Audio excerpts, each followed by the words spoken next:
하는 표제문을 주의해서 볼 필요가 있다. 다윗이 왕이었을 때 기록한 성경입니다. 왕이었을 때 우리가 성경에 나오는 다윗의 역사를 보면 왕이 되기 이전의 상황이 있고요. 왕이 된 이후의 역사를 기록한 말씀인데 본문의 말씀은 왕이 된 이후에 왕으로서 하나님을 섬기는 신앙인으로서 그가 고백했던, 그래서 1절에 보면 이런 말씀을 하잖아요. 내가 인자와 공의를 찬송하겠나이다. 여호와여 내가 주께 찬양하리이다. 고백이에요. 하나님, 제가 하나님을 찬양하겠습니다 라고 하는 자신의 고백과 결단을 표하는 것이다. 여기서 말한 찬양이라고 하는 것은 어제 우리가 본문에서 100편에서 살펴보았던 그 찬양과 의미가 같아요. 그러니까 입술로만 하는 찬양이 아니고 예배, 섬김, 하나님을 향한 우리의 모든 신앙적 행위를 우리는 찬양이라고 공통적으로 말할 수 있다, 그 얘기죠. 지금 다윗은 왕좌에 앉아있는 사람으로서 자기보다 더 높으신 영원한 하나님께 찬양하겠다고 하는 신앙의 고백입니다. 이게 쉽지 않거든요, 사실은. 현직 왕이면서 온 나라를 통치하는 왕좌에 앉아있는 다윗이 자기보다 더 높으신 하나님께 찬양하겠다고 하는 고백과 결단은 이게 쉬운 것 같지만 그렇게 쉽지가 않습니다. 이게 다윗의 신앙 고백이다 하는 것을 볼 수 있고요. 또 1절 맨 첫 번에 보면 찬양의 내용이 무엇이냐. 내가 인자와 공의를 찬송하겠나이다. 인자와 공의, 하나님의 성품이죠. 인자는 사랑을 의미하는 거죠. 공의는 정의를 말합니다. 하나님은 사랑과 정의의 하나님이죠. 그리고 그 인자하심이 영원하다 그랬잖아요. 하나님은 사람이 아니시기 때문에 일희일비하신 분이 아니죠. 사람은 굉장히 일희일비해요. 감정에 따라서 또는 환경에 따라서. 환경에 따라서 우리의 감정에 따라서 사람이 일희일비하는 것이 제한된 연약한 인간의 모습인데 하나님은 일희일비하는 분이 아니라는 거죠.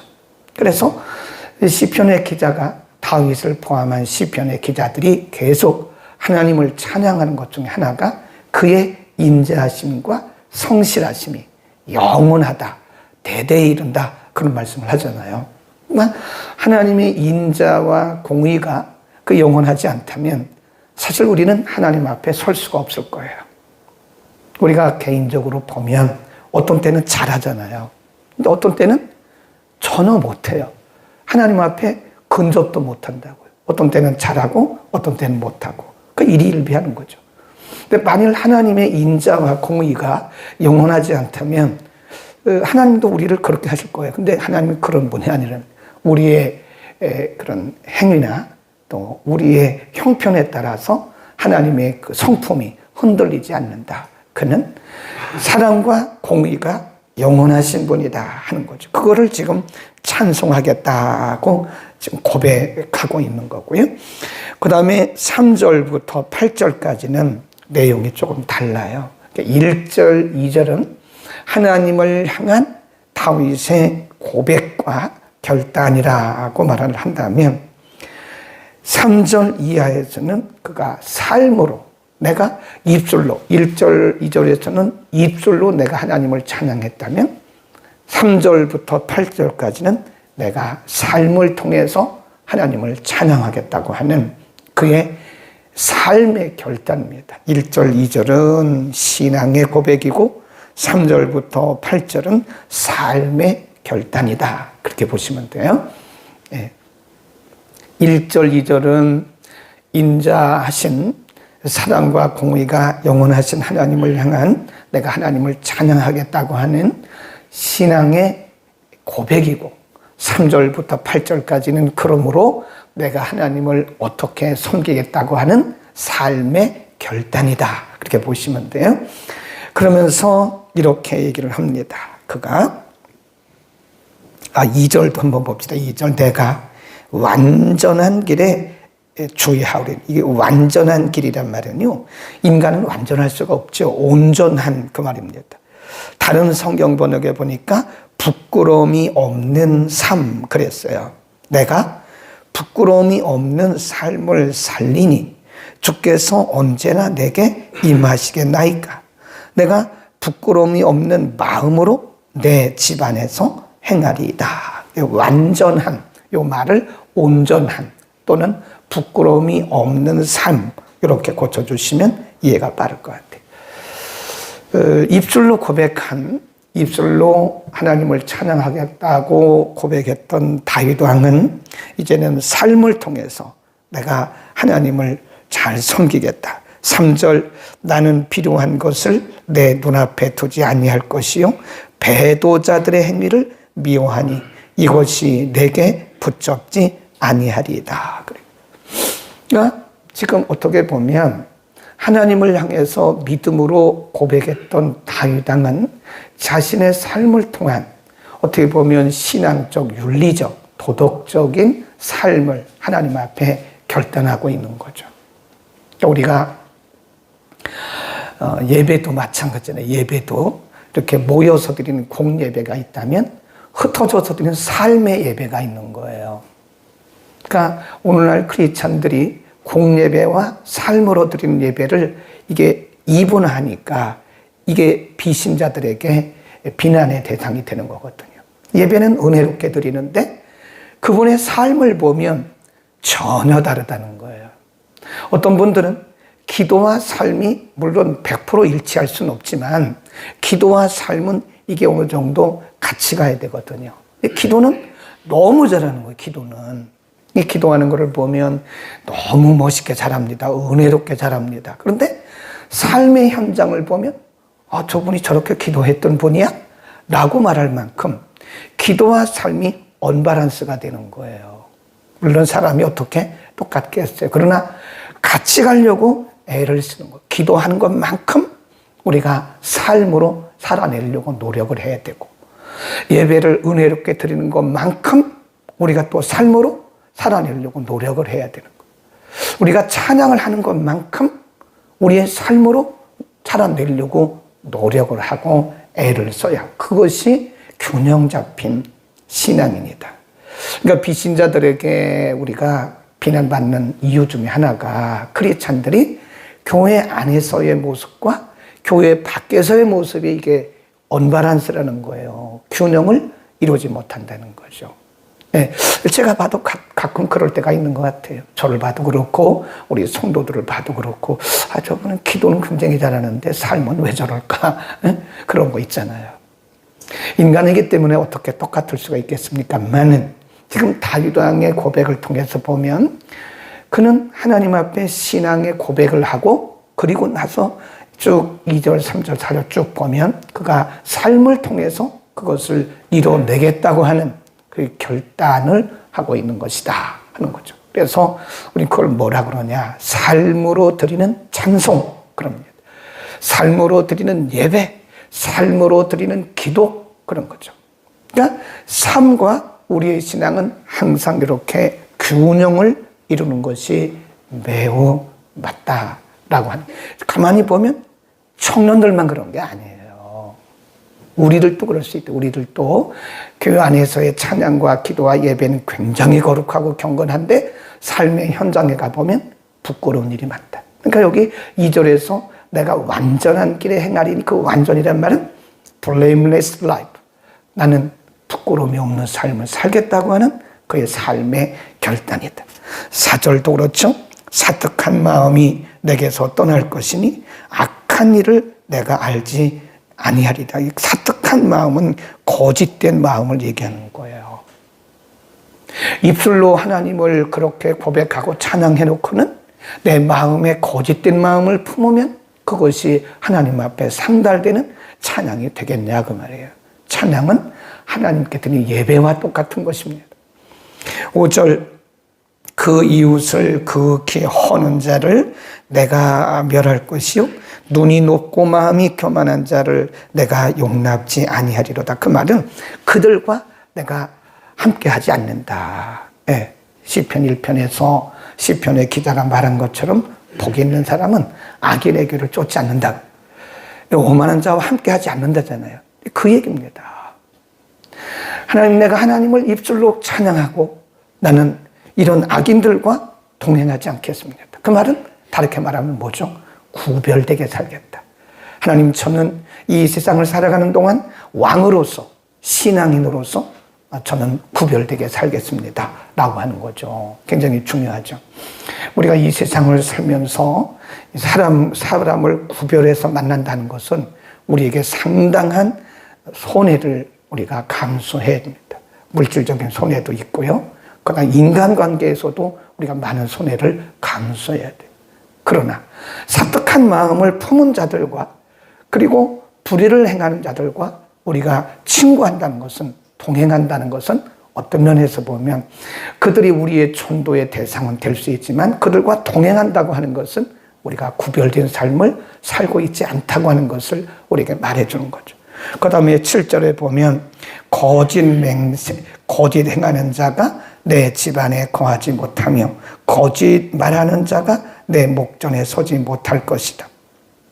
거짓된 자와 함께하지 않는다. 그 말은 내가 바른 삶을 살겠다고, 나는 정직하고 바른 삶을 살겠다고 하는 그의 삶의 결단입니다. 결단. 8절, 아침마다 내가 이 땅의 모든 악인을 멸하리니, 왕으로서 하는 얘기입니다. 왕으로서 내가 아침마다 이 땅의 모든 악인을 멸하리니, 죄를 행하는, 죄와 함께하는 자는 여호와의 성에서 다 끊어질 것이다. 그들과 내가 동행하지 않겠다고 하는, 사실 이 왕으로서 이런 결단을 한다는 것은 쉽지 않습니다. 평민들도 쉽지 않은데 왕으로서 이런 결단을 한다는 것은 매우 어려운 거죠. 그런데 다윗은 하나님을 향한 자신의 신앙의 고백이 있었기 때문에 내가 하나님께 찬양하고 찬송하고 하나님의 인자와 성실을 찬송하겠다고 하는 자기의 신앙 고백이 있었기 때문에 자기의 삶을 통해서 이런 결단을 살아내겠다고 하는 그의 중심이죠.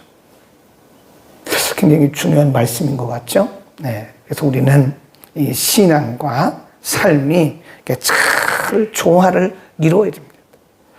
완벽할 수는 없지요. 우리가 어떻게 완벽할 수 있겠어요? 그러나 완벽할 수 없다라고 하는 것을 합리화하면 해서는 안 됩니다. 그럼에도 불구하고 우리는 우리의 신앙 고백과 우리의 삶이 이렇게 조화를, 균형을 이뤄가는 이 밸런스라고 하는 얘기를 우리가 하잖아요. 균형, 신앙의 균형이 매우 중요합니다. 어떤 분들은 말씀을 굉장히 많이 읽어요. 그리고 굉장히 많이 묵상합니다. 그런데 삶을 보면 이웃에 대해서 무관심해요. 사람들에 대해서 누가 뭐 오든지 안 오든지 사람들에 대해서 관심이 없어요. 누가 아픈지 누가 좋은 일이 있는지 관심이 없어요. 근데 성경은 굉장히 많이 읽고 굉장히 많이 알아요. 그런데 다른 사람들에 대해서는 관심이 없어요. 그것은 언밸런스죠. 어떤 사람들은 인간적으로는 참 좋습니다. 윤리적이고 도덕적이고 다른 사람들을 배려하고, 그런데 기도가 없어요. 기도가 없고 예배가 없고 말씀이 없어요. 그럼 너무 또 한쪽으로 치우친 거죠. 이것도 언밸런스죠. 네. 그래서 성경이 우리에게 계속 말씀하고 있는 것은 우리의 신앙과 우리의 행위는, 우리의 삶은 항상 이렇게 같이 가는 균형을 이루어야 됩니다. 우리가 이제 흔히 로마서를 믿음에 대해서 가르친다고 그러잖아요. 야고보서는 행위를 가르친다. 그런데 그 잘못 가르친 거예요.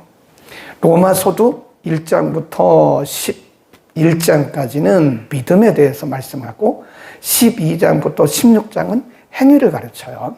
로마서도 믿음과 행위를 같이 말씀합니다.